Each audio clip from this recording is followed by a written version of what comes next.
Prices are blowing up, except on Kayak. Get cheaper flights this summer on Kayak. Search now. Take what you do best This and realm create a is website truly that's worthy beginning of to it. thrive. With AI website creation from Wix, every click is an opportunity to shape your brand, fine-tune your design, generate content in seconds, and showcase what you love so others will love it too. It's your business, your website. You do it yourself on Wix. Writer and director David Ayer's original cut of Suicide Squad was not only a very different movie, containing several scenes left on the cutting room floor, but also featured a darker, bleaker tone, while containing none of the pop songs shoehorned into the theatrical cut of the film If in a you ever shameless had- attempt to copy Guardians of the Galaxy. Hollywood, I tell people, is like watching someone you love get by someone you hate. So let's dive in and find out why the film was taken away from him and what could have been David Ayer's Suicide Squad. Following Man of Steel, DC greenlit a number of projects to build out their new cinematic universe to compete with Marvel's, and one of those projects was Suicide Squad, a movie containing several scenes left on the cutting room floor, but also featured a darker, bleaker tone, while containing none of the pop songs shoehorned into the theatrical cut of the film in a shameless attempt to copy Guardians of the Galaxy. Hollywood, I tell people, is like watching someone you love get by someone you hate. So let's dive in and find out why the film was taken away from him and what could have been David Ayer's Suicide Squad.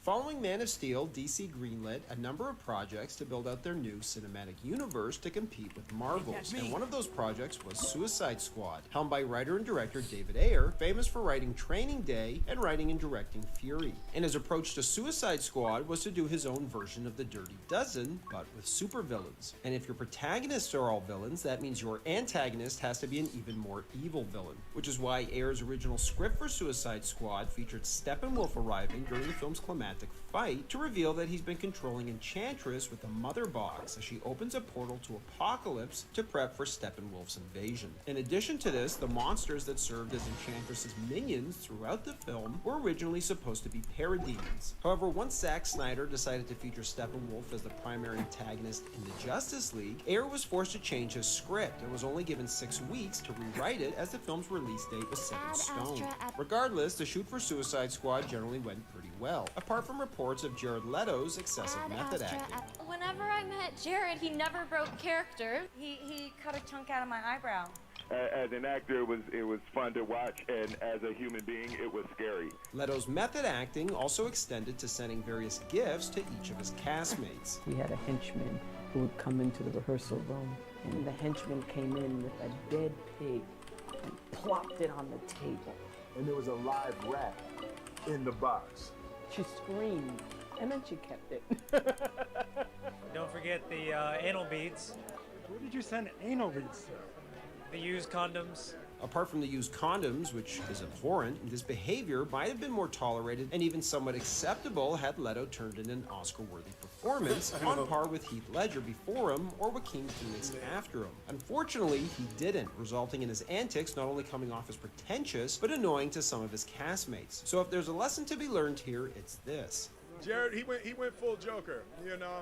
And the rule generally is never go full Joker. Shortly after filming wrapped, Ayer and the cast arrived at Comic-Con, where they showed a sneak preview of the film to the audience that was dark, gritty, and somber, with haunting operatic music playing over top. When this footage leaked onto the internet, Warner Brothers reluctantly decided to release a high-resolution version of it for all to see. Ironically, this footage may be the closest glimpse we'll ever have of the tone Ayer envisioned for the film, because when the first trailer publicly dropped several months later, it had a decidedly different tone. It was fun, upbeat, and had Queen's Bohemian Rhapsody thumping throughout. However, this was just a trailer, and trailers have been known to be tonally different from their movies before, since the goal is just to get people into the theater. Unfortunately, this trailer would be a sign of things to come. The much-hyped Batman v Superman would come out next, and not only get hammered by critics, but underperform at the box office relative to Warner Brothers' expectations. BVS was criticized for being too dark, drab, and somber. Warner Brothers, realizing Suicide Squad was tonally similar,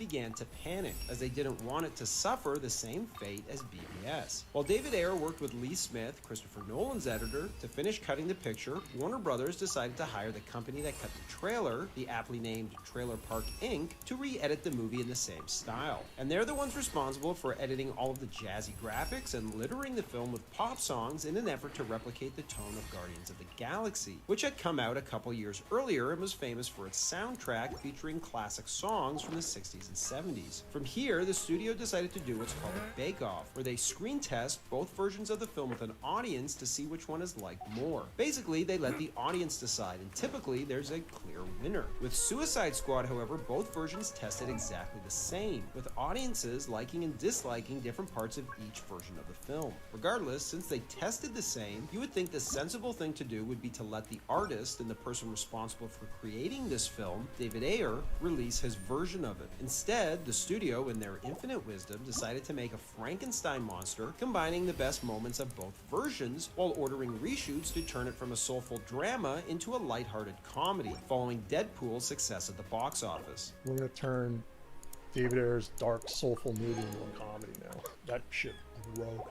And while the end result would be a box office success, critically the movie received largely negative reviews, with many fans feeling misled by the film's marketing, which heavily featured the Joker, even though he only briefly appeared in the film. Oh, there were so many scenes that got cut from the movie, I couldn't even start. Upon realizing that numerous shots from the trailer were absent in the final film, and hearing Leto and even Ayer himself express their dissatisfaction with the extensive recutting of the picture, fans started speculating about the extent of differences in Ayer's version of the film. To start, Ayer's version would have opened with an extended sequence featuring archaeologist June Moon discovering Enchantress, which would have led into the credits. However, in the version we got, not only was June's introduction shortened and lumped in with the rest of the squad, which is no way to introduce your villain, but her arc and character in the final film was also stripped away, making her a pretty underwhelming villain. We also would have seen more of the relationship between June and Rick Flag, which would have added a lot more weight to the climax of the film when Flag is faced with having to potentially kill the woman he loves. Not only that, but based on concept art released by Ayer, he originally wanted to depict a much more haunting and ethereal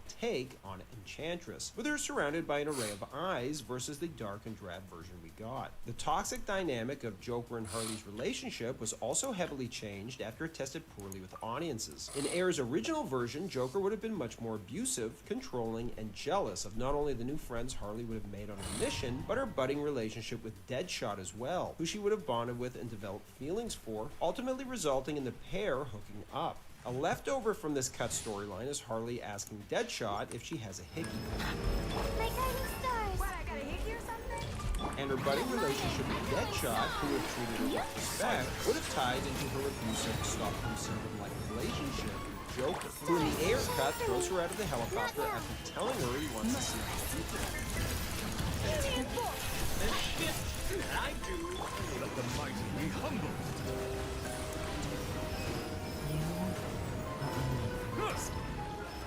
I'm flying. You can't get me up here.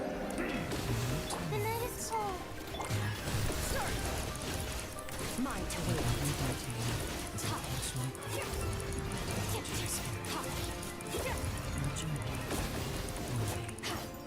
Oh, nice command. Not strike a pop. Bow your head. In the theatrical cut, this is the last we see of Joker until the end of the movie, where he breaks Harley out of prison. However, in Ayer's cut, following the helicopter crash, Enchantress would have appeared and struck a deal with Joker, which is where these photos of Joker with the burnt face originate from. In exchange for helping her, Enchantress would agree to make Joker King of Gotham and give him Harley. The climax of the film would have seen Joker return armed with Waller's detonator, before ordering Harley to get Katana's soul-possessing sword for Enchantress. Refusing to betray her friends and seeing Joker for the user and abuser he is, Harley would have finally stood up to him and swiped the detonator. The squad would have then turned on the Joker, leading him to escape. After defeating Enchantress, Harley and Deadshot would have shared a kiss, solidifying their blossoming romance and demonstrating Harley's growth as a character as she's finally able to recognize that she was in an abusive relationship. Instead, the theatrical cut of Harley and Joker would have a fight-style romance, devoid of Harley's relentless struggle to break free from his toxic influence on her, reducing Harley to nothing more than a Joker DP fangirl as she delights at his eventual return at the end of the film to break out of prison. By contrast, in Ayer's version, the end of the film would have seen Joker into prison and holding a gun to Harley's head before falling alive. El Diablo also would have died sacrificing himself to Incubus. Instead, the team would have taken turns fighting Incubus, leading up to Katana finally slicing his head off, absorbing his spirit into the Soul Taker. Speaking of Katana, there's a shot of her in the trailer where her eyes are black that's not in the theatrical in the film. In fact, this shot would have also taken place during the climax of the film, and it would have seen Enchantress take control of Katana using one of her tendrils, forcing her to attack the rest of the squad. Another example of the theatrical cut neutering the Joker involved Monster T's death. In Ayer's version, Joker would have actually manipulated Monster T into shooting himself and taking his own life, which would have showcased what a methodical and terrifying psychopath the Joker is. Instead, we ended up with a version of the scene that just has Joker shooting Monster T out of jealousy for ogling Harley. Unlike the rest of the squad in the theatrical cut, Iron Man never gets an introduction explaining his backstory or how he came to be in prison. Instead, he just shows up as part of the team before being swiftly killed off during that mission. However, Ayer actually shot Slipknot's backstory, but it was cut out of the film to reduce the film's runtime. Speaking of character introductions, when Harley's introduced, we learned via this text that she was an accomplice to the murder of Robin. And while this is never elaborated on in the film, Ayer has gone on record explaining the backstory, saying Joker killed Robin and Batman smashed his teeth out and locked him up in Arkham. That's where the grill comes from. And it's in Arkham where Joker would have given himself the damage tattoo as a message to Batman saying, "You've damaged me. I was so beautiful before and now you've destroyed my face." However, Harley being an accomplice makes absolutely no sense, since we see Joker with his grill with Dr. Quinzel before she turns into Harley, which goes against Ayer's timeline of events. Allegedly, this line of text was added in by Jeff Johns, one of the producers on the film. You can't help but feel bad for Ayer seeing all these different cooks in the kitchen, pulling his film in so many different directions. Unfortunately, Zack Snyder would go through a similar experience on Justice League, with the studio taking the film away from him before reshooting and recutting it. However, thanks to the Release the Snyder Cut movement, we would eventually get to see Snyder's original vision for the film. A huge thank you to all of the fans that made this possible. And due to the success of that movement, calls have begun to release the Ayer cut of Suicide Squad. In March 2021, when asked if we would see the Ayer cut, then Chairman and CEO of Warner Brothers, Ann Sarnoff, said no. However, this story does have a promising ending. Since James Gunn took over DC Studios, he allegedly told Ayer that his cut of the film would have its time to be shared. And while I wouldn't expect to see it anytime soon, it seems like we'll all get to see it eventually. Thanks for watching, everybody, and don't forget to like and subscribe to Bullets and Blockbusters for more great content.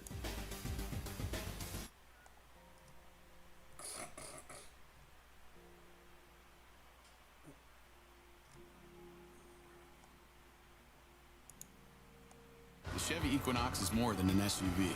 It's your...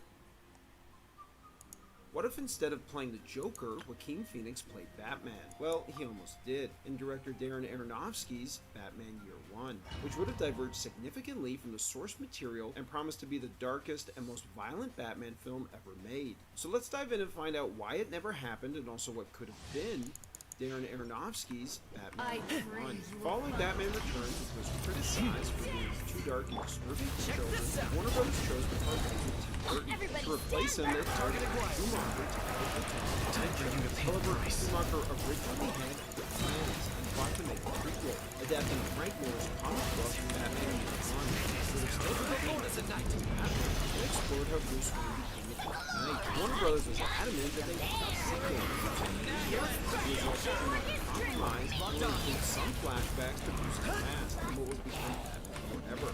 Following the critical and commercial failure of Schumacher's follow-up film, Batman and Robin, the director felt Batman fans a real Batman movie and wanted to make up for Batman and Robin by going back to basics and making a dark portrayal of the Dark Knight, again pushing to adapt done. Warner Brothers, on the other hand, felt it was essential to wipe the slate clean. Seems like an emergency. They wanted to complete the franchise with a new capabilities, seeking a bold new direction to redefine Batman for modern audiences. This resulted in targeted projects. Greenlight, whichever one they liked best. The first would be an adaptation of the animated series Batman Beyond, set in the future of older and bringing Frank Fire, otherwise Nathan, director of the Genshin Impact, brought into him the project. He worked on the script and created the show, imagining a futuristic, runner-inspired Gotham. Clint Eastwood, who directed workers on the as the old Bruce Wayne. However, the studio balked at his hard-edged, darker, and nihilistic take on the material, complete with swearing and violence. As a result, they went forward with exploring their other idea of a complete reboot telling the story behind the origins. To direct it, they turned to indie filmmaker Darren Aronofsky, who at the time had only made Pine and then puberty script. Taking a turn for the best. Aronofsky pitched a gritty, street-level reimagining of Batman, brought the character back to a more setting. He wanted to shoot on real locations in inner cities across America, but in sound stages or sets to create an authentic Batman atmosphere. His approach combined elements of Death Wish and the French Connection, portraying Gordon as a whistleblowing cop inspired by Serpico, and Batman as a damaged vigilante reminiscent of Travis Bickle. The goal was to explore what it really takes for an ordinary man to seem like an emergency mind, injecting the franchise with a strong sense of realism. To help him write it, writer one, who would say, "It was the first time I worked on a Batman project with somebody who thinks my Batman was darker than mine. My Batman was too nice for him. We would argue about it, and I'd say, Batman wouldn't do that. He wouldn't torture anybody, and so on." Filling Aronofsky's script ended up being a loose adaptation of the comic, as Aronofsky would change several key elements of Bruce's character. For starters, Alfred is absent from the story. Instead, Bruce is taken in off the streets by Little Al, an African-American mechanic who becomes a mentor. Little Al provides Bruce with shelter in the apartment above his auto shop, where Bruce works and lives a modest, isolated life, disconnected from the wealthy privilege of his family name. In the script, Bruce is presumed dead by Gotham's elite. The screenplay hints that the Wayne Corporation has been searching for his heir. Remember, comes first. This radical reimagining drowns Batman's stripping away his fortune. I got him cornered. Bruce becomes a highly skilled mechanic working at Al's auto shop. With Al's help, he builds a human Batmobile. The vehicle is a heavily modified living flags and windows, and powered by a school bus engine. It's a far cry from the high-tech Batmobiles prior adaptations, and its aesthetic and practicality bear a resemblance to the muscle car-inspired vehicle built by Robert Pattinson's Batman. Bruce also doesn't train with figures like Ra's al Ghul to learn to fight. Instead, he teaches himself through intense self-study, bringing close manuals and combat techniques to develop his skills. His fighting style is raw and fine. Don't get too close! Locked on! During his early attempts at criminal justice. Below Little Al's garage is an underground, abandoned library yard, with tracks running under it and things to the city. Bruce uses as a rather than a traditional cable. Not taking the turn for the best. Check this steadfast and this for target acquired. Introduced sitting in a toilet with a suicide. A mere detective in this version, Gordon's despair stems from him feeling powerless in the face of Gotham's corruption, which has left him disillusioned. However, his wife's pregnancy gives him a new sense of purpose. After refusing to participate in the department's bribery, he is severely beaten by fellow officers as a warning to back down. Yet, Gordon persists, promising to wage a one-man war on crime and corruption, making him a local hero, and even showing Bruce that one man's determination can make a difference, inspiring Bruce and further aligning their parallel journeys. The film also includes voiceover narration of Bruce writing letters to his deceased father, expressing his doubts, frustrations, and growing resolve to fight Gotham's corruption. In his early attempts at fighting crime, Bruce wears a makeshift costume made up of sports equipment. However, when his father's signet ring, which bears the initials TW, leaves a mark resembling a bat after Bruce punches a criminal, the media dub him the Batman. Inspired by this and the fear it creates in his enemies,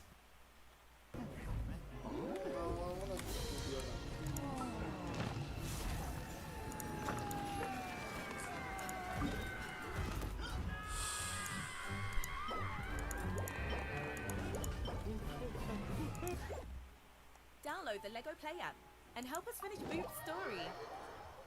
Imagine being able to build an app with your name on it, just by thinking about it.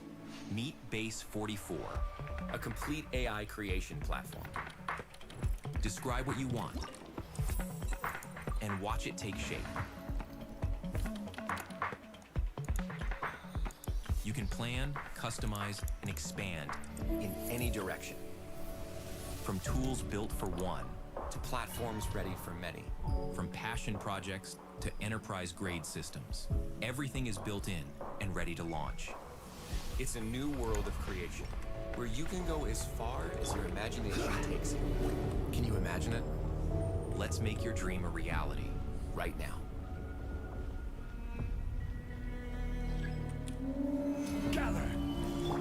Advance! Bruce leans into his persona, modifying his costume to resemble a bat to strike terror in Gotham's underworld. In the film, Selena Kyle would have been an African-American prostitute dominatrix who works under the name of Selena. As one of the first people Batman saves, she's inspired to later create her own costume and become Catwoman. While Bruce's desire to take action against Gotham's corruption are solidified after witnessing none of Batman's more eccentric villains are here, although there is a cameo of Joker at Arkham. Instead, the main villain of the film would have been Commissioner Gordon, who was in bed with the biggest names in Gotham's underworld, using his position of power to shield their activities while personally profiting from lives, perpetuating the city's cycle of corruption and crime. As Batman and Gordon work their way down, no orders as crooked cops to kidnap Gordon's pregnant wife. Then put one standoff between them and Gordon before Batman helps Gordon get her back. Who wants some of this? The film ends with Bruce finally reappearing after years living off the grid, reclaiming his fortune and moving back into Wayne. Wow.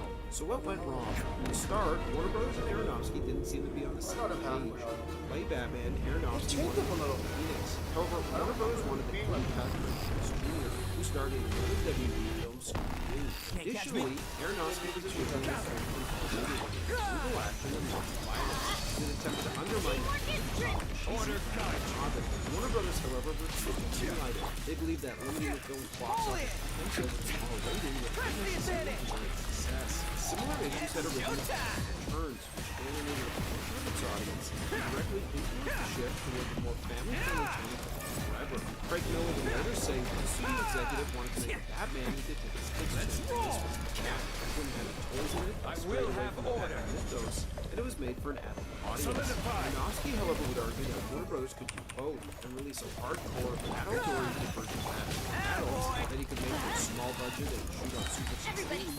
Warner Bros. Could release a bigger budget. Who wants some of this? Regardless, while Aronofsky would say that Warner Bros. Was very brave in allowing Heat to develop it, with the two being very happy with the script, they also noted that the script that was delivered was exactly the way Aronofsky had originally Warner's response was confusing since they knew what was coming before they delivered it. And while later reboots like Batman Begins and under Frank Miller had Aronofsky's use of violent adaptation of it after Batman and Robin perhaps might have been too jarring a change in tone for audiences and failed to find the widespread success that Nolan's films ultimately achieved. Thanks for watching, everybody, and don't forget to like and subscribe to Bullets and Blockbusters for more great content. Get your dream mattress starting at just $30 a month for 24 months. Your best night's sleep is now more affordable than ever. Visit your local Ashley store or shop ashley.ca today and start sleeping better tonight.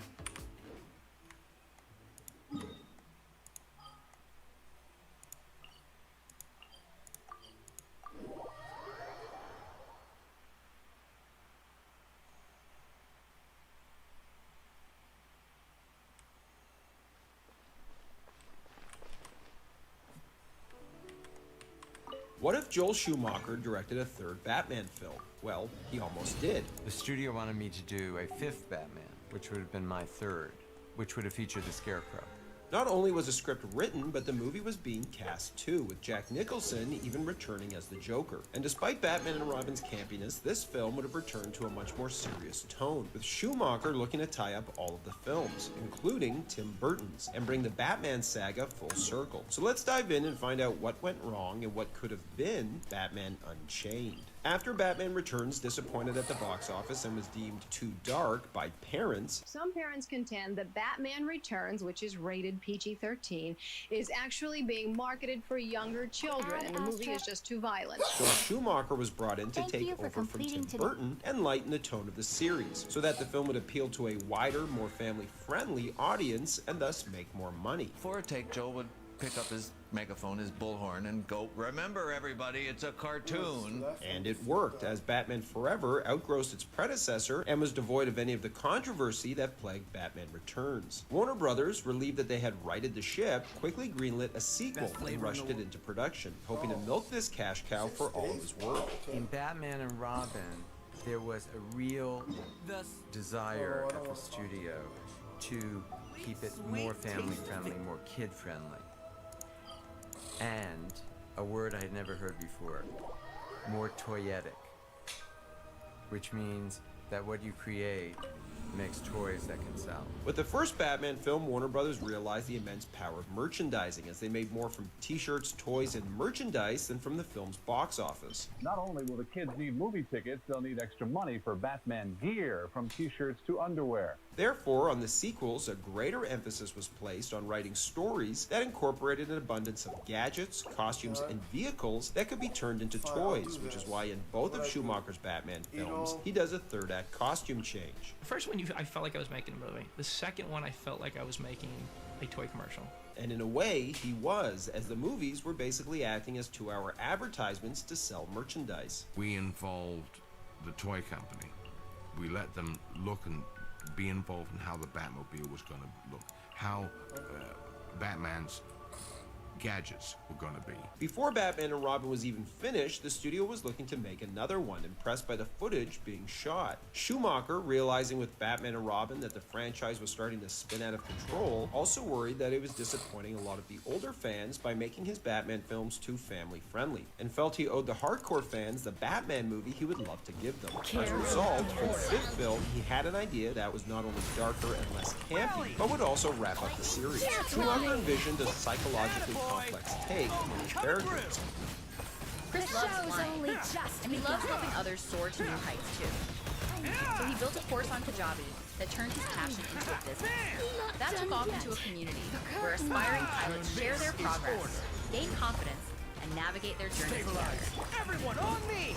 That's the perfect blend that transforms him from pilot into ship's Let's end this now! You are not welcome here. Attaboy! Order guide you. Care for a Solidify! Fall in! Dance with me!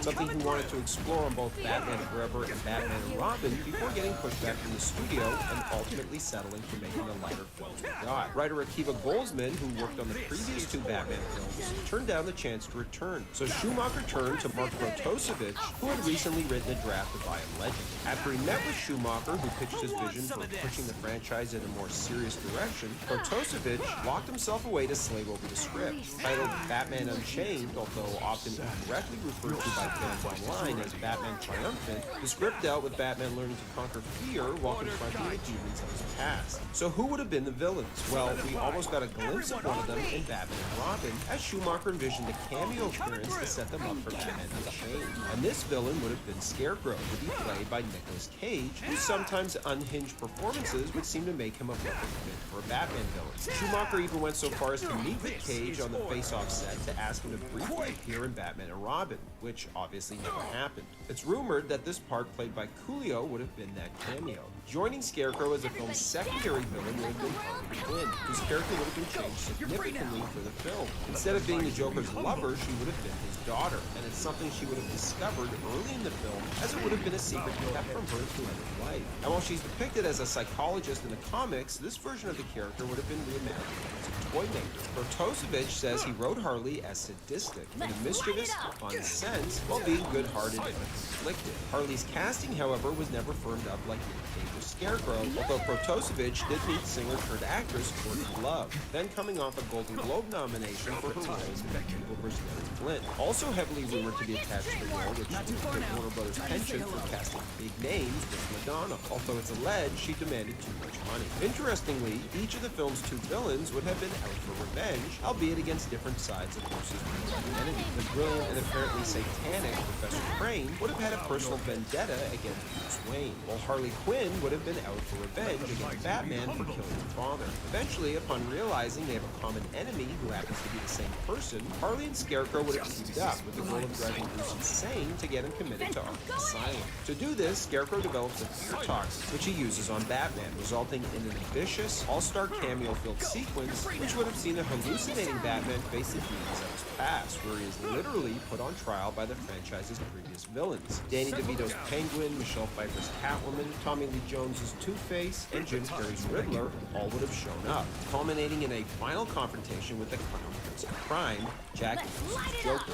Fear and guilt would have been the primary themes in the film, with Batman having to finally face the consequences of his past actions, particularly regarding the death of Napier and its impact on his daughter, Harley Quinn, which he would feel enormous guilt over. Schumacher's goal was to tie up all the films, including Tim Burton's, building up to this moment. However, I'm curious how this would have played out, considering all of the villains that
further, potentially leading to a captivating love triangle with the inclusion of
However, before Robin was removed from the script, Marlon Wayans had been cast in the role, attended a costume fitting, and even signed on for a potential sequel.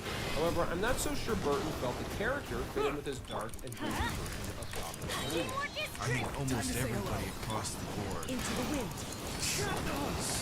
Settle down. So if Burton had directed the third film, I'd bet my money on Robin. period. As The Bachelor sat down and began penning the third film, one of the studio's mandates was the inclusion of a new love interest for Bruce. Since they wanted to explore Bruce's duality, a concept Burton loved and the reason they were hired, they made the love interest a psychiatrist, giving her the surname Meridian, which is what divides two pieces of a map in half, as a metaphor for the dual nature of Bruce Wayne and Batman. Rene Russo was immediately cast, however her involvement in the film would be dependent on whether Michael Keaton returned or not. I don't know if I'm going to be in it, but there's probably everyone. I don't know if Tim will do it, but we may. We may do it together, we'll do it separate, we may not do it, I don't know. After Burton left, Keaton met with his replacement, Joel Schumacher, numerous times to get an idea for where Schumacher wanted to take the franchise. But after speaking with him, it was clear the two were not on the same page. He said, I don't understand why everything has to be so dark and everything's so sad. And I went,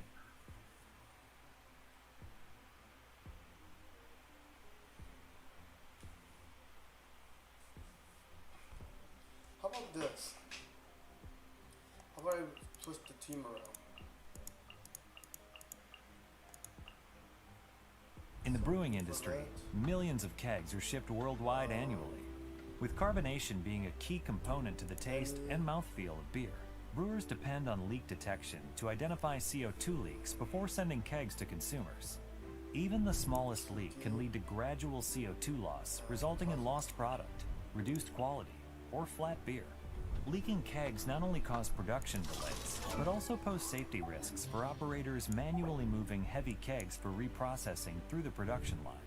Traditional quality control methods often involve optical systems, which can provide high levels of false positives and false negatives, falling short of brewing industry standards.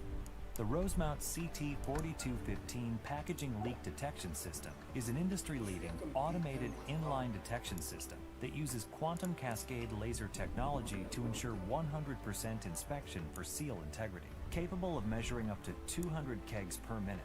The Rosemount CT4215 enhances packaging accuracy and reliability while mitigating safety risks and reducing product waste. As the keg passes through the system, a high-flow vacuum pump draws air from around the keg and delivers this air to the measurement cell. If CO2 is detected, it will absorb some of the laser light with less light reaching the contestants, exposing the leak. When a leak is detected, a visible or audible alarm will go off to notify operators. Additionally, a digital output signal can be triggered to divert the keg to a reject. The Rosemount CT4215 can also measure rejects and will stop the line to effectively giving brewers the opportunity to reduce waste and address problems in real time. Emerson can help your brewery maximize production, ensure quality, and increase reliability throughout production with our portfolio of best-in-class measurement and analytical instrumentation. Settle down. Care for his friends. Dance with me. Go in. Keaton ultimately decided not to reprise his role, and when the film came out, he wondered whether he needed to stay. So one day at the movies, out of curiosity, he popped his head into a theater that was playing the film. But after watching it for a few minutes, he felt confident that he had made the right decision. When I first started the film, I thought it was in the middle of Michael Keaton. When Michael Keaton fell out, I had just seen Val Kilmer in Tombstone, and I thought he was fantastic in it. And I thought he would be the great Batman. And with Keaton out and Kilmer in, that meant Russo had to be recast too, as the studio felt he was too old to play Kilmer's love interest. So what would Tim Burton's third film have been about? Well, since Batman '89 never really explored the character's origin story, Burton wanted to see how he got started, and also course correct by somewhat lightening the tone for the negative returns. And while Batman Forever ultimately explored Bruce's trauma from the death of his parents, Burton would have taken this one step further and shown flashbacks to illustrate how Bruce became Batman. Similar to Mask of the Phantasm, Burton felt this approach would have been brilliant, since it shifted the focus back to Bruce after he took a backseat to the villains in Batman Returns. I remember toying with the idea. Dance with me.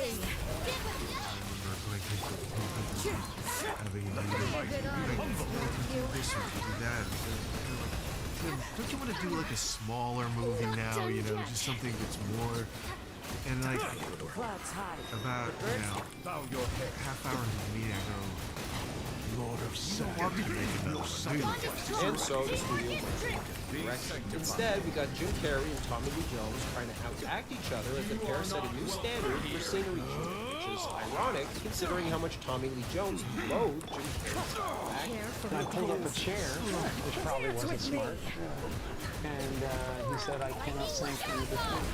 Had it been made, Tim Burton's Batman Continues would have drastically altered the Dark Knight cinematic trajectory, and we have likely never have gotten Nolan's Batman films, since their gritty and realistic approach was partly in response to the over-the-top nature of Batman and Robin. Plus, Burton's planned exploration of the character's origins in the third installment would have made Batman Begins feel somewhat unnecessary.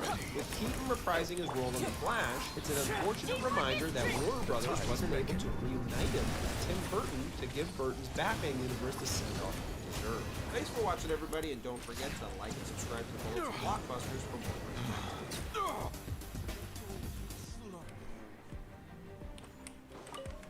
Create your ultimate summer escape and wish these summer savings event with hot buys for every room up to $1,000 off. Plus, get 0% interest for up to 24 months with everyday financing options. Only at Ashley.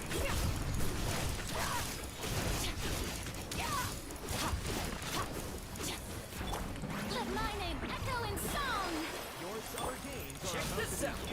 By Royal, shower me with pictures.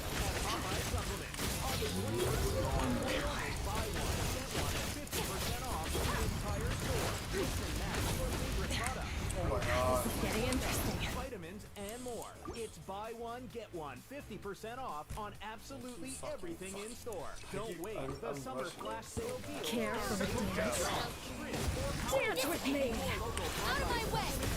Going in. What if Batman Begins starts The show's only just begun. Not only that, what if there's no Tumblr, Gary Oldman's big scarecrow, and Harvey Dent was in the film instead of Boss? Believe it or not, all of these things so let's dive in and find out what happened behind the scenes to arrive at the movie and also take a look at what could have been. Batman and Robin is One with wind and cloud. Studios were weary, showing other comic book projects at a really size. Still, Warner Brothers wasn't ready to abandon Dance with me. It was too late for the plan. Over the next few years, Warner Brothers hired Be a good audience. writers to Won't you? develop including violent versions of Batman and Steve. Can you imagine Bruce Wayne as a street However, all but the found never made it. Eventually, Memento writer-director Christopher Nolan was raised in Journey ends here. At the time, he had just written a script about Your sacrifice is around.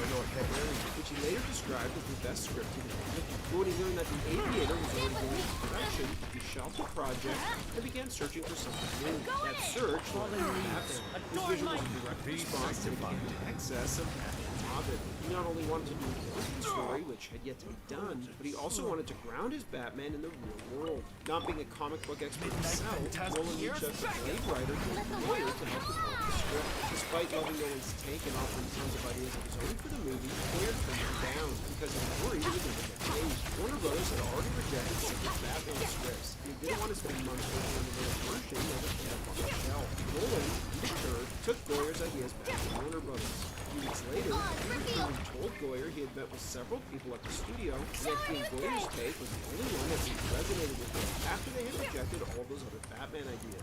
He asked Goyer to reconsider, and when he agreed, he set the entire project in motion. The duo believed that if we could get the audience to care deeply about Bruce Wayne as a character, then they could successfully rehabilitate the franchise. That's why Batman doesn't appear in costume until nearly an hour into the film. The studio, however, pushed back against the idea. He appeased them. The film originally opened with a new shot, but later in the movie, Batman is sitting through a cloud of bats that is silent before flashing back to Bruce's origin. But neither Goyer or Nolan liked the addition. As a result, they devised a new solution. The intense action sequence featured Bruce Wayne and the story. The result was the escape from Ra's al Ghul's temple. The goal was to prove that a well-executed, emotionally dramatic sequence hold the audience's attention through the event of Batsuit and delivered the spectacle early on in the story originated. They also pointed to Superman movie, which similarly held its hero's full costume reveal until nearly halfway through the content. When it came time to choose the villains, Goyer encouraged Nolan to avoid anyone who had already appeared in previous Batman films. He wanted to signal to audiences that this would be a fresh take on the character, suggested using Scarecrow and Ra's al Ghul, but their inclusion just wasn't a novelty. They were also thematically tied to the story Nolan wanted to tell.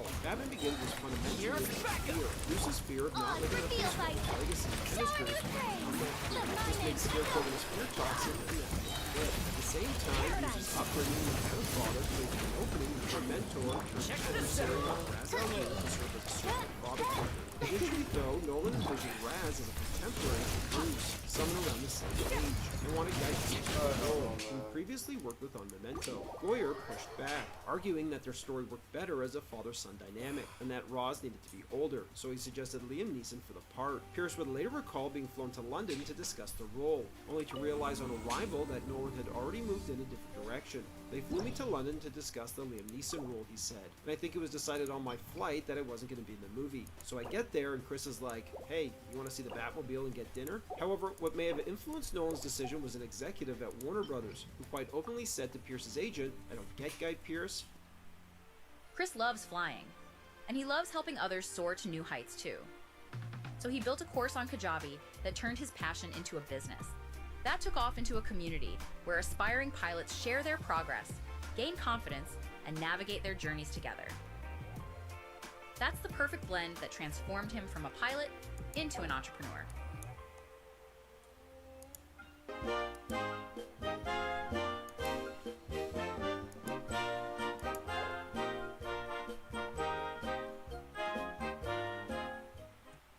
Never gonna get Guy Pearce, and I'm never gonna employ Guy Pearce. Early drafts of the script included the Lazarus Pit, a supernatural element from the comics that restores Raz to life, but Nolan questioned whether Raz actually rose from it, or if it was just ceremonial. Wanting to keep the film grounded in realism, he cut it entirely. However, the concept would return in The Dark Knight Rises, in the form of the underground prison, a metaphorical Lazarus Pit from which Bruce rises and is reborn. Nolan initially approached Gary Oldman to play Scarecrow, but Oldman was growing tired of villain roles, so his manager suggested to Nolan that Oldman play Jim Gordon instead, an idea Nolan found intriguing. At the time, Oldman had recently gone through a divorce and was raising his children as a single father in Los Angeles. With the film set to shoot in London, he was hesitant to take the part if it meant extended time away from his kids, so he asked Nolan if he could fly home on days he wasn't needed on set, and Nolan agreed. Over the course of production, Oldman made 27 round trips between LA and London, as he credited his jet lag for being responsible for Gordon's world weariness in his performance. Nolan, known for his skill in navigating studio dynamics, took a smart and diplomatic approach with Warner Brothers early in development.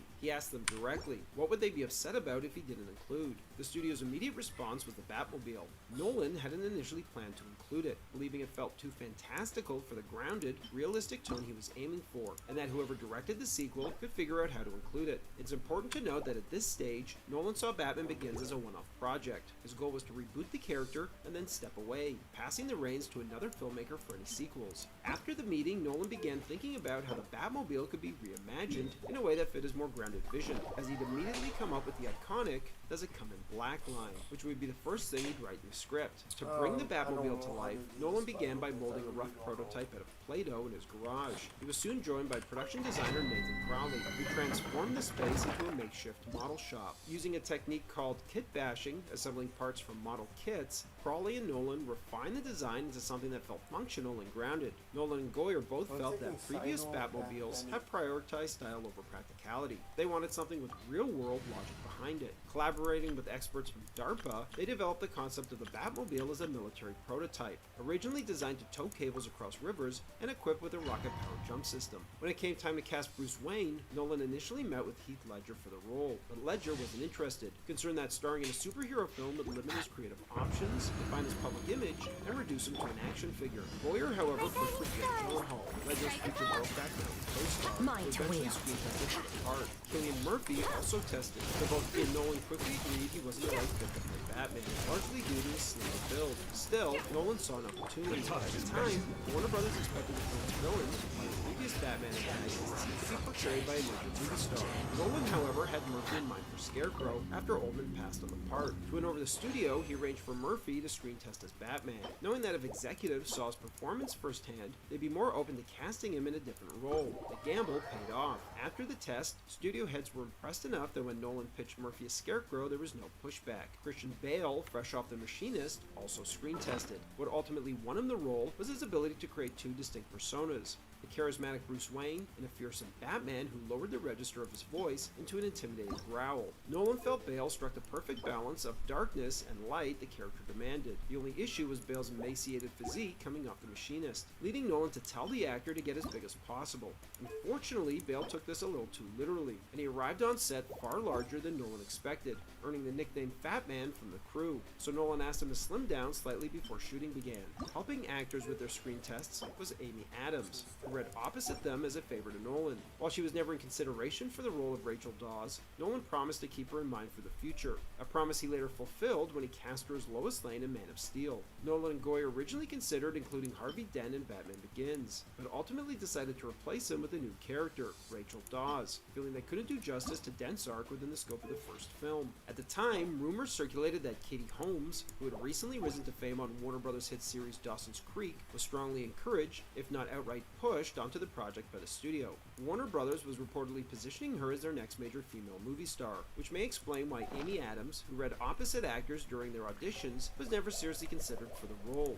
Additional rumors suggested that both Nolan and Christian Bale were dissatisfied with Holmes' performance during the shoot. To capitalize on Holmes' popularity with young women, Warner Bros. Even cut alternate trailers set to Nickelback that framed the film as a love story, as they targeted young female viewers. Ironically, although Rachel Dawes would be killed off in the sequel, possibly reflecting Nolan's lack of enthusiasm for Holmes, the actor would elect not to return and was replaced by This Maggie heavy rain Gyllenhaal. must be Nolan quite and an Goyer originally inconvenience included for a you. small moment in Batman Begins to acknowledge the black eye makeup Bruce wears beneath the cowl, something previous films had always ignored. In the scene, Alfred was meant to point out that Bruce still had some makeup smudged on his face before greeting guests at his birthday party. While the moment was ultimately cut, it would take until Matt Reeves' The Batman, a film often viewed as even more grounded than Nolan's take, for the eye makeup to finally be acknowledged on screen. The Joker card reveal at the end of the film also wasn't originally intended to launch a full-blown sequel. It was more of a fun tease, similar to the cliffhanger ending of Back to the Future. At the time, Nolan had committed to only a single film. However, during the first story meetings, he and Goyer had mapped out the broad strokes of where they could go, including the last scene in The Dark Knight Rises. When Batman Begins was released, it wasn't an immediate box office juggernaut. Audiences were still cautious after the fallout from Batman and Robin, and the film opened as a slow burn. But strong word of mouth and critical acclaim quickly turned the tide. As the film's reputation grew, so did its success, as Nolan felt a responsibility to deliver on the Joker tease and knew he had to direct the sequel himself to see the vision through properly, ultimately setting the stage for what would become one of the most acclaimed trilogies in modern cinema.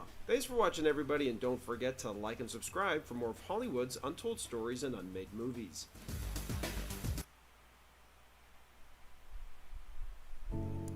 Moving to Canada with family back home means you've got questions.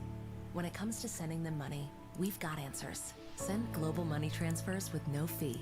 The BMO New Start program, made for newcomers. Visit bmo.com/newstart.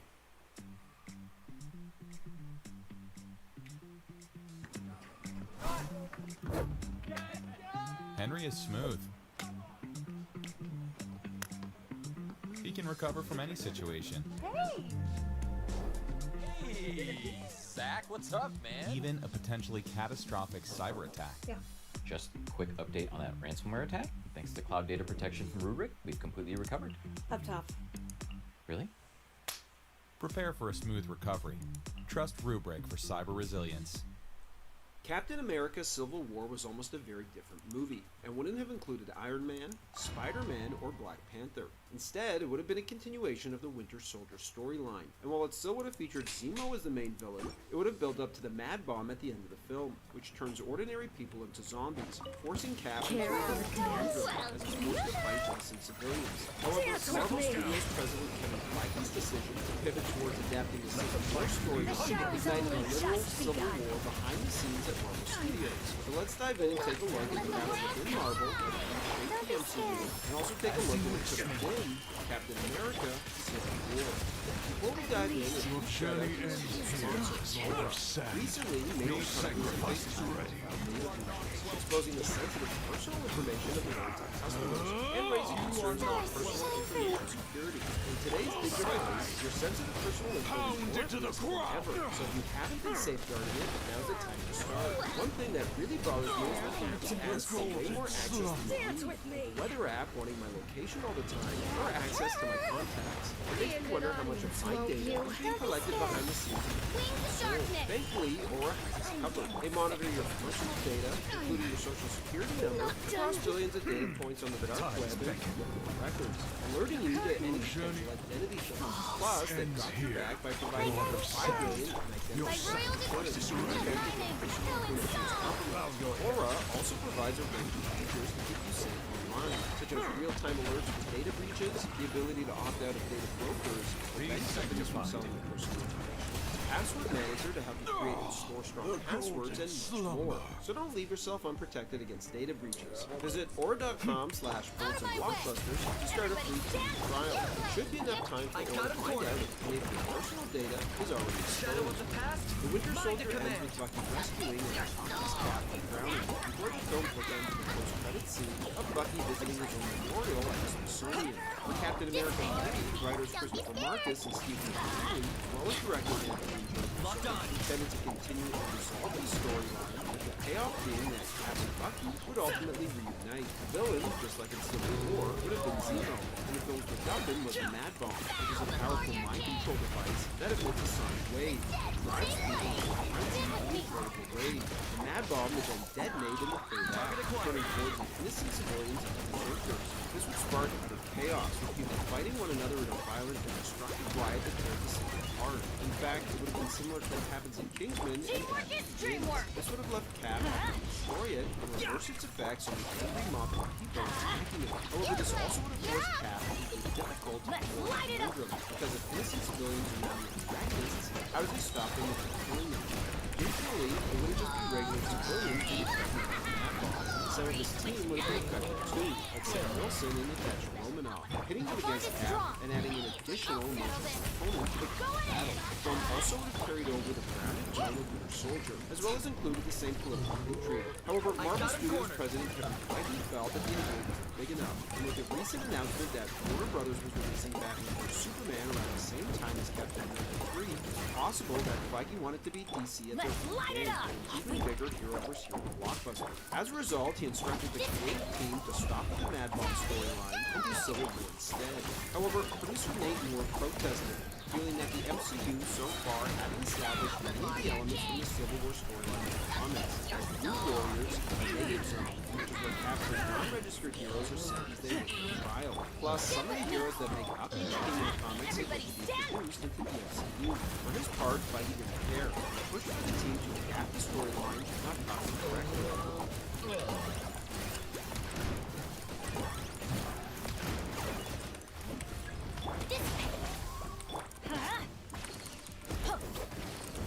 Want more real viewers and subscribers on YouTube fast? Audience Lift helps creators and brands grow their channels with highly targeted video promotion campaigns that attract the right audience. People who actually watch, engage, and subscribe. We handle the ads, you watch your channel grow. Here's how it works. 4 easy steps. Step 1. Tell us where you want your videos promoted and when to start. Step 2. Share your channel and the videos you want promoted. Step 3. Link your YouTube account so we can run the campaign on your behalf. Step 4. Set your budget and launch your campaign. No complicated setup, no guesswork, just real growth. After your campaign runs, you'll get a detailed report showing exactly how many views, subscribers, and engagement you earned.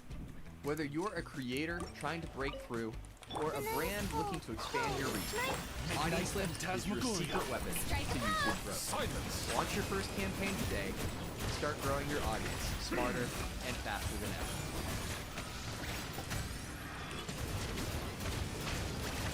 Writer Stephen McFeely also had concerns, saying, "That's a problem, expensive problem." His co-writer Christopher Marcus elaborating with, that means Robert Downey Jr., right? Meanwhile, in shock, director Joe Russo would say, "Oh, you just gave us a movie. Crap." Even though the film was going to be the third entry in the Captain America series, it not only felt like Avengers 2.5 with characters that would be in it, but its budget would have to be on par with the Avengers as well. And this didn't sit right with Marvel's then New York-based creative committee. Feel worried that Captain America film would have goes the same as Avengers Brewers film, especially considering Age of Ultron cost more than its predecessor yet less. For those unaware, at the time, Kevin Feige served as the public face of Marvel Studios, and Marvel Entertainment CEO Ike Perlmutter and his New York-based creative committee held significant control over the studio's decisions, including budgets, story direction, and overall creative oversight, often leading to conversations with Feige. It's rumored that both Ike Perlmutter and the creative committee played a major role in driving Edgar Wright to Ant-Man due to excessive meddling with the script. They were also a significant factor in Joss Whedon's turbulent experience in Avengers Age of Ultron, and were key obstacles preventing Kevin Feige from pursuing standalone Black Widow and Black Panther films at the time. This time, they were telling Feige to speak down his vision for Civil War. Not only that, but the notoriously frugal Perlmutter didn't want to pay Downey to appear in the film. He not only wanted to be a big architect, but also now commanded an enormous salary. Instead, Perlmutter ordered that Stark be written out of the script and replaced with the Hulk, who would lead one team while Cap would lead the other. However, it was out of the uncertainty of getting Downey that the idea to bring Black Panther into the film came out. Feige and the writers felt that it was as negotiations with Downey dragged on, New York also balked at the idea of Captain America and Iron Man fighting each other at the end of the film. Instead, they insisted that the Avengers unite to take on Zemo and super soldiers at the Tiger base in Siberia. This would be the last straw for the Russos, who quit, saying, "There's nothing interesting about that film. We're not here to make that film. We're not interested in telling a superhero story. So we're out the door, got the direction we want to go." The same went for Kevin Feige, who went straight to Disney CEO Bob Iger and threatened to quit if Perlmutter didn't get out of the way. Realizing what they had in Feige, Iger moved New York off the movie. Gave Feige full control over Marvel Studios and changed it so that Feige would now report directly to the studio. At the same time, Sony was at a loss over what to do with Spider-Man after the Amazing Spider-Man 2 hit the box office, scuttling their plans for a Sinister Six film and larger Spider-Man cinematic universe. As Sony watched Marvel release it out of their head, Sony's Andy Pascal invited Kevin Feige to their office, and while being assembled, he expressed a strong desire to have Feige involved in the reboot and making the Amazing Spider-Man 3. However, Feige stopped her mid-sentence. Told her he wasn't interested, telling her, "Why don't you just let us do it?" Shocked and upset, Pascal threw her sandwich at him before throwing him out of her office. But the more she started to think it through, the more she realized he was right. Yet, as the two sides began to negotiate, talks eventually broke down. As the writers were forced to pivot, and changed Tony traveling to Queens to recruit Peter Parker, with Tony going to San Francisco to recruit Scott Lang, as Lang watches his daughter play soccer. Eventually, Marvel and Sony would come to terms, opening the door for Spider-Man to appear in Civil War, as Ant-Man would be in prison to join the cast. However, when it came time for casting, both studios failed to see eye to eye on which actor they wanted to play Peter Parker. Marvel wanted to cast someone who actually looked like him in high school in order to differentiate the unexpected portrayal, which allegedly made Sony nervous. Tom Holland was the Russo brothers' top choice, but Sony was reluctant, forcing the Russos to bring Holland back for numerous auditions in their relentless pursuit of jamming the young actor down Sony's throat, as the situation allegedly came down to a fight. Ultimately, the casting choices came down to Holland and Charlie Rowe, both screen testing against Downey.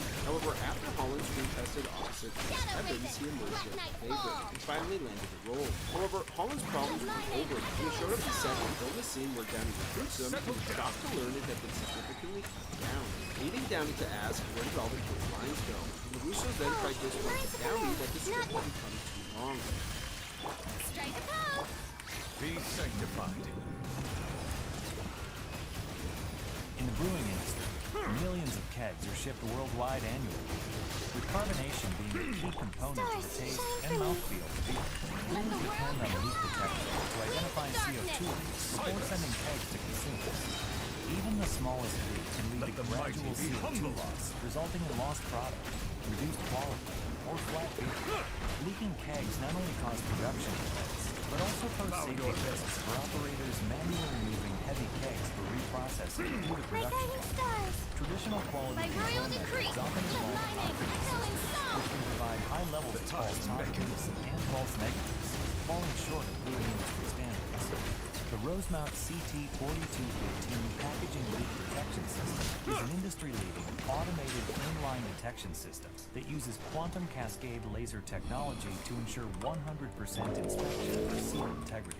Capable of measuring up to 200 kegs per minute, the Rosemount CT4215 enhances packaging accuracy and reliability while mitigating safety risks and reducing product waste. As the keg passes through the system, a high-flow vacuum pump draws air from around the keg and delivers this air to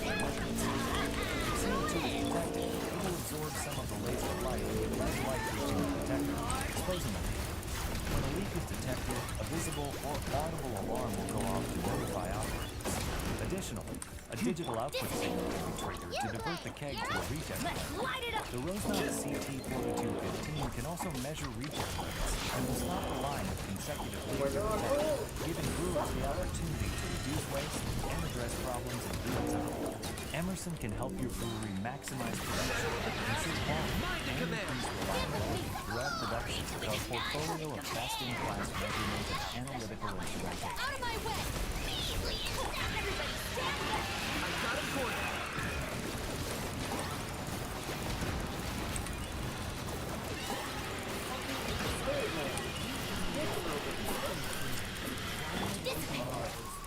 Don't be scared! Don't get him, you! Get out of here! Out of the way! Going in! Target acquired.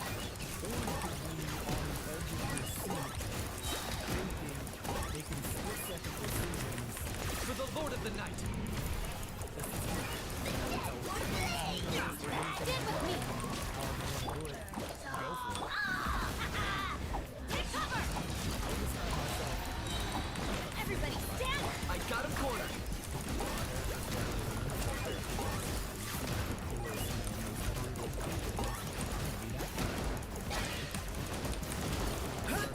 I'll settle this.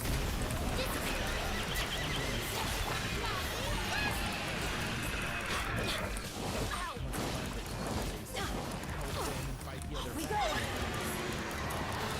Teamwork is trick! Locked on. Claim these souls. Glory to which none can compare! Measly stand with me! You sucker!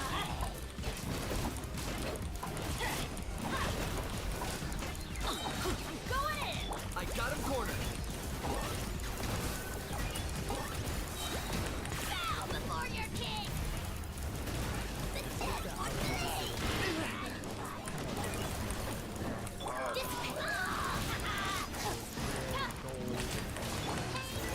Go away!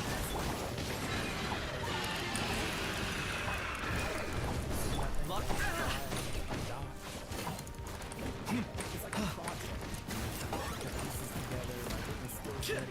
Shipping all the modules. You got that money to afford it. You know, you've got a dream that you want, and that ship basically is the dream. And once you finally get into it, there's no greater feeling. I was love stuff when I sat in that. Settle down. With that ship, I can get it. Not now!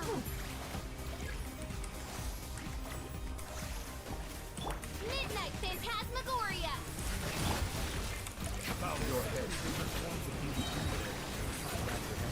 Let the mighty be humble. All the options are there. It's just a matter of going out and whatever fits your play style, whatever you feel go out. Odds reveal thyself! Don't be scared!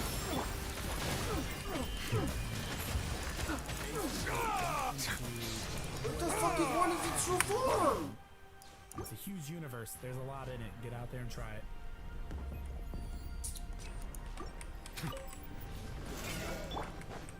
My guiding stars!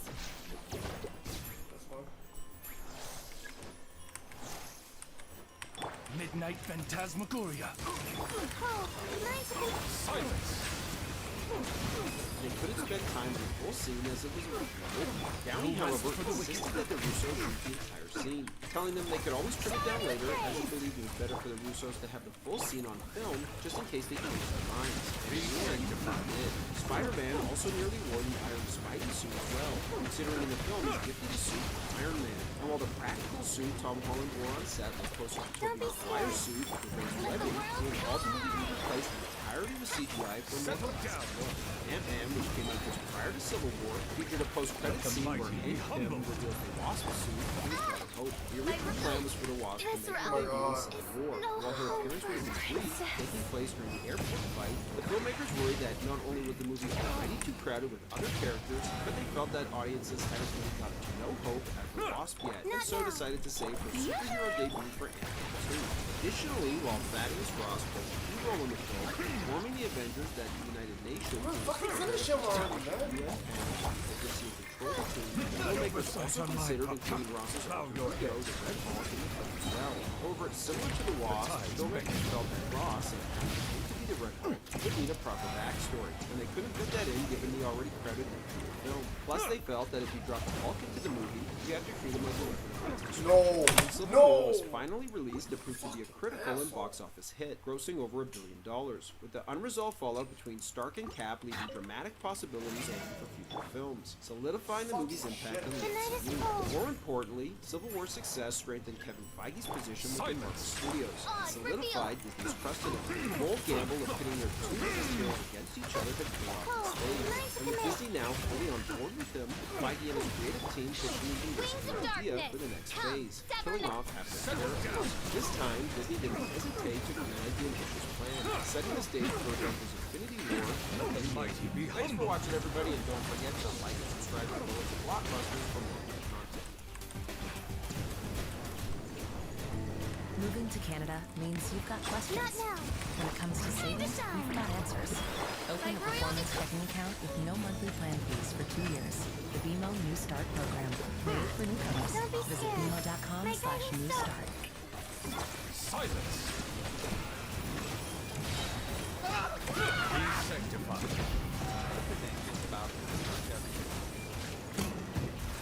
Midnight Phantasmical. Stars, shine for me.